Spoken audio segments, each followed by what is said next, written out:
My daughter told me I was too slow, too forgetful, and too much trouble. So she tricked me into signing papers and locked me away in a place that smelled like sadness. She thought I would just disappear quietly. But she was wrong. Dead wrong. While she was counting my money and selling my things, I was making a plan. A plan that would teach her what real trouble looks like. This is how I showed my own daughter that you should never mess with your mother. I worked 3 jobs to raise Lisa after her daddy ran off. I cleaned offices at night, sold flowers at the market, and took care of other people's kids during the day. My hands were always rough. My back always hurt. But I never complained because Lisa was my whole world. I saved every penny for her college. I wore the same coat for 10 years so she could have new shoes. When she got married, I gave her my grandmother's ring because I wanted her to have something special. I thought love would come back when I needed it most. When I fell down the stairs last spring, I thought it was just bad luck. My knee was swollen and I couldn't walk right for weeks. Lisa came over with her husband Mark, acting all worried. "Mom, we're scared for you," she said, holding my hands like she cared. They brought me soup and asked about my important papers. They said things like, "What if something happens?" And "We just want you to be safe." I didn't know they were already looking at places to put me. I didn't know they had talked to doctors about my condition. The next week, Lisa said we were going to lunch at my favorite restaurant. "Just us girls," she smiled.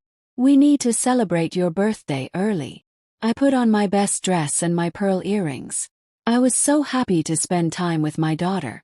But we didn't go to any restaurant. We went to a big gray building with a sign that said, Sunset Manor. Lisa parked the car and said, "Mom, this is where you'll be staying for a while. Just until you feel better." I looked at her confused. "What do you mean staying?" She handed me a small bag with some clothes inside. "We already signed the papers," she said. "You'll love it here. They have games and movie nights." I felt like I was drowning. "Lisa, I don't understand. I'm not sick. I don't need to be here." She kissed my forehead and said, "It's for the best, Mom. Trust me." Then she walked away. Just like that. I stood there watching her car disappear, holding a bag of clothes I didn't pack, in front of a place I never chose to live. My room was tiny. Yellow walls, brown carpet, and a bed that smelled like cleaning spray. No pictures of my family. No books. No memories. Just a stranger's room where I was supposed to live forever. I asked the nurse if I could call my daughter. She said visiting hours were on Sundays only. "But she just left," I said. The nurse looked at me with pity. "Honey, your daughter said you have memory problems. She said you might get confused about time." I wasn't confused. I was trapped. I tried calling Lisa every day for a week. Her phone went straight to voicemail. Called Mark. He answered once and said, "Lisa is too upset to talk right now. She's doing what's best for you." Then he hung up. I sat in the activities room watching other old people play cards and wondered if this was how my story would end. After everything I gave up, after all the love I poured out, was this my reward? A room with no windows and strangers who called me sweetie because they forgot my name? But I wasn't ready to give up. I asked for paper and a pen. I told the nurse I liked to write letters. She brought me a notepad with flowers on it. I didn't write letters. I wrote down everything. The name of my bank. My account numbers. My lawyer's phone number. The deed to my house. The life insurance policy. I wrote down every single thing Lisa thought I had forgotten. Because I hadn't forgotten anything. I was just waiting for the right moment to remind her. I found my old lawyer's number in my phone book. Mr. Peterson had helped me buy my house 20 years ago. When I called him, he sounded surprised. "Mrs. Johnson, I haven't heard from you in years. Are you all right?" I told him everything. How Lisa put me here without warning. How she said I signed papers I never saw. How she was living in my house and using my bank account. He was quiet for a long time. Then he said, "Mrs. Johnson, what they did might be illegal. Do you want me to look into it?" 3 days later, Mr. Peterson came to see me. He brought a briefcase and wore his serious face. "Good news," he said. "Your daughter forged your signature on several documents. She lied about your mental state. And she's been stealing from your accounts." I felt my heart beating fast. "What can we do?" He smiled. "We can do a lot. Are you ready to fight back?" I looked him in the eyes and said, "I've been ready my whole life." He laughed.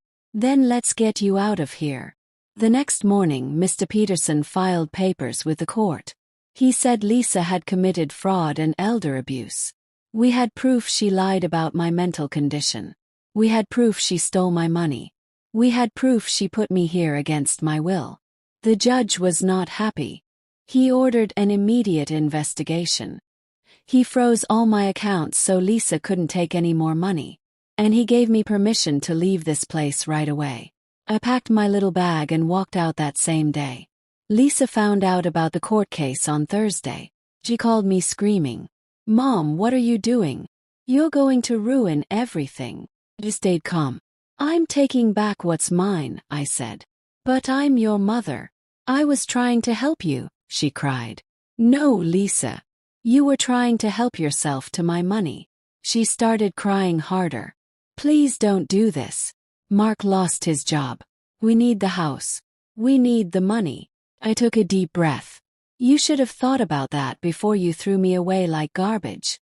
The court decided Lisa had to pay back every penny she took. She had to move out of my house immediately. And she had to pay a fine for lying to the judge. But I wasn't done yet. I had one more surprise for my dear daughter. I decided to sell the house she thought she would inherit. I sold it to a young family with twin babies. They were so excited to have their first home. I made sure Lisa watched from across the street as the moving trucks came to take away her dreams. With the money from selling the house, I bought a small apartment right next to where Lisa and Mark were renting. Every morning, I sat on my balcony drinking coffee and reading the newspaper. Every evening, I watered my plants and watched the sunset. Lisa couldn't look at me without remembering what she lost. She couldn't sleep without thinking about how she threw away the best thing in her life. Her own mother. The woman who gave her everything and asked for nothing in return. One day, my grandson Tommy came to visit. He was 16 and hadn't seen me since I was put in that place. "Grandma, I missed you so much," he said, hugging me tight. "Mom told me you were sick, but you look fine to me." I smiled and made him his favorite cookies. "I was never sick, Tommy. I was just forgotten." He looked confused. "Why would Mom lie about that?" I sat down next to him. "Sometimes people do bad things when they're scared or greedy. But that doesn't make it right." Tommy started visiting me every week. He told me about school, about his friends, about his dreams. Lisa tried to stop him, but he was old enough to make his own choices. "I like spending time with you, Grandma," he said. "You actually listened to me." I taught him how to cook. I helped him with his homework. I gave him the love his mother forgot how to give. And every day, I watched Lisa through my window, seeing her realize she had lost more than just money and a house. She had lost her family. Lisa tried to apologize many times. She would call and cry, saying she was sorry. She would send cards saying she missed me. She would ask Tommy to tell me she wanted to make things right. But some things can't be fixed with sorry. Some wounds are too deep. Some trust, once broken, can never be put back together. I wasn't being mean. I was being smart. I had learned the hard way that people will only treat you as badly as you let them. The best part of my new life was the freedom. I could eat what I wanted, sleep when I wanted, and go wherever I pleased. I joined a book club. I started taking painting classes. I volunteered at the animal shelter. I made new friends who actually cared about me. I discovered that being alone was better than being with people who saw me as a problem to solve. I was happier at 75 than I had been in years. Because I wasn't just surviving anymore. I was living. I used some of my money to help other older people who were in trouble. I donated to a legal aid group that helped families fight elder abuse. I paid for a social worker to visit lonely seniors and make sure they were being treated right. I wanted to make sure no other mother would be thrown away like trash by the children she raised. Because that's what this was really about. Not just getting revenge, but making sure it didn't happen to anyone else. Mark left Lisa about a year later. He said he couldn't live with someone who would betray her own mother. Lisa had to move back in with her sister. She lost her job because of the court case. She lost her friends because everyone in town knew what she did. She lost her son because he chose to stay with me. She lost everything because she thought she could steal from the woman who gave her life. And every day, she had to drive past my apartment and remember what she threw away. One evening, Tommy asked me something that made me think. "Grandma, do you think Mom will ever change?" I looked out at the sunset and said, "I hope so, Tommy. But it's not my job to fix her anymore. I spent 50 years trying to be the perfect mother. Now I'm learning how to be the perfect me." He smiled. "I like the perfect you." I hugged him tight. "Me too, baby. Me too." That night, I slept better than I had in years.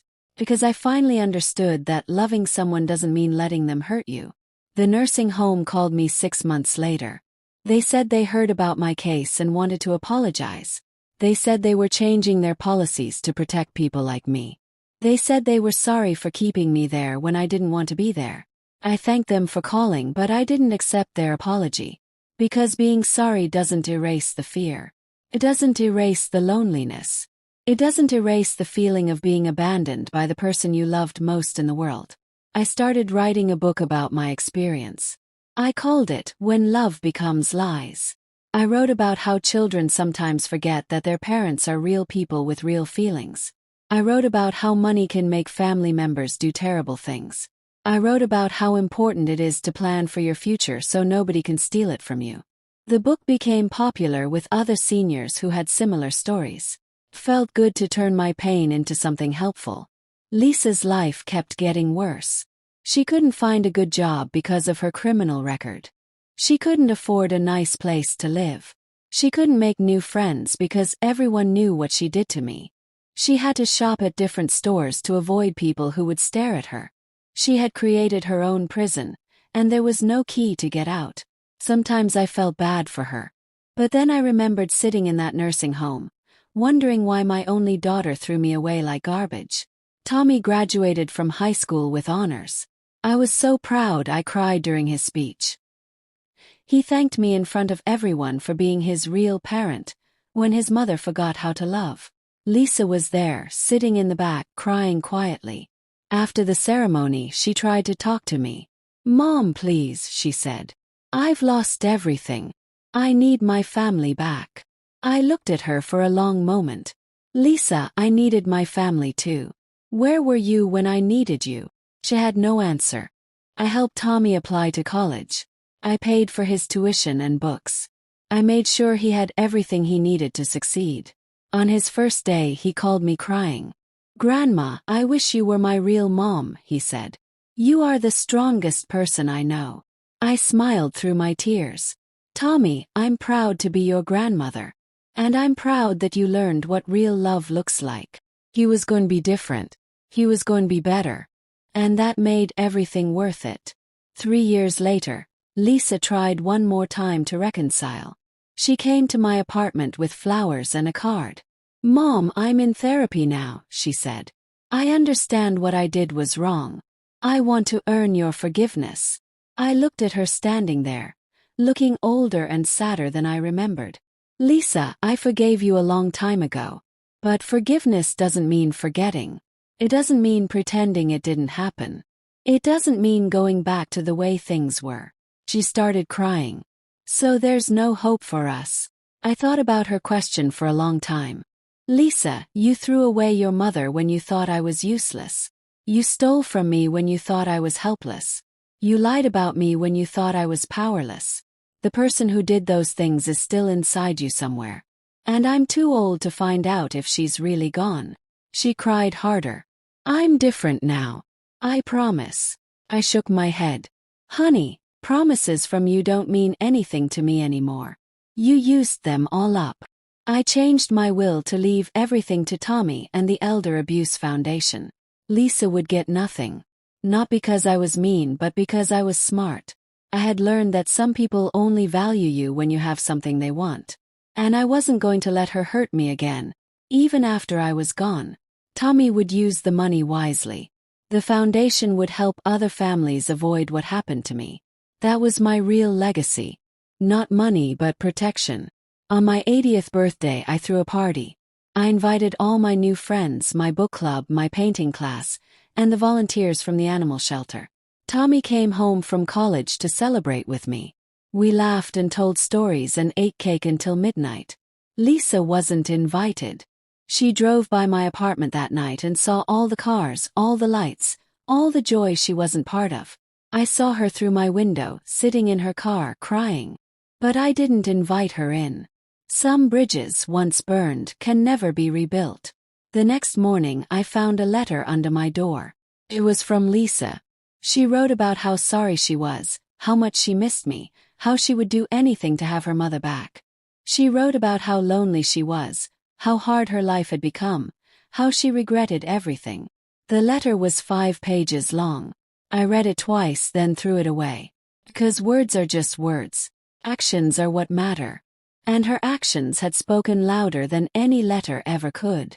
I started a support group for seniors who had been abused by their families. We met every Tuesday at the community center. We shared our stories, our pain, and our strength. We learned that we weren't alone. We learned that we deserved better. We learned that it was never too late to stand up for ourselves. The group grew from 5 people to 50 people. We became a family of choice, not blood. We became proof that love doesn't have to hurt. Tommy got married last year. He asked me to walk him down the aisle because he said I was the parent who earned the right to be there. Lisa came to the wedding uninvited. She sat in the back and cried through the whole ceremony. When Tommy gave his speech, he thanked me for teaching him what real love looks like. My grandmother saved me, he said. She showed me that family isn't about blood. It's about choice.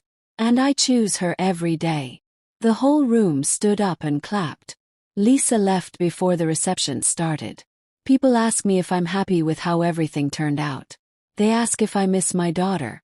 They ask if I regret being so hard on her. And I tell them the truth. I'm not happy that it happened. I'm not happy that I lost my daughter. But I'm proud that I didn't lose myself. I'm proud that I fought back. I'm proud that I chose my own happiness over her guilt. Because that's what she taught me to do. She taught me that love has to be earned, not taken. And she never earned it back. Lisa sent me a birthday card this year. It had a picture of a mother and daughter hugging. Inside she wrote, "I love you, Mom. I always will." I looked at those words for a long time. Then I put the card in my drawer with all the others. Because love isn't just a feeling. It's a choice. It's an action. It's a commitment. And she chose to throw me away when I needed her most. So now I choose to live without her. And you know what? I'm not just surviving anymore. I'm thriving. And that's the best revenge of all.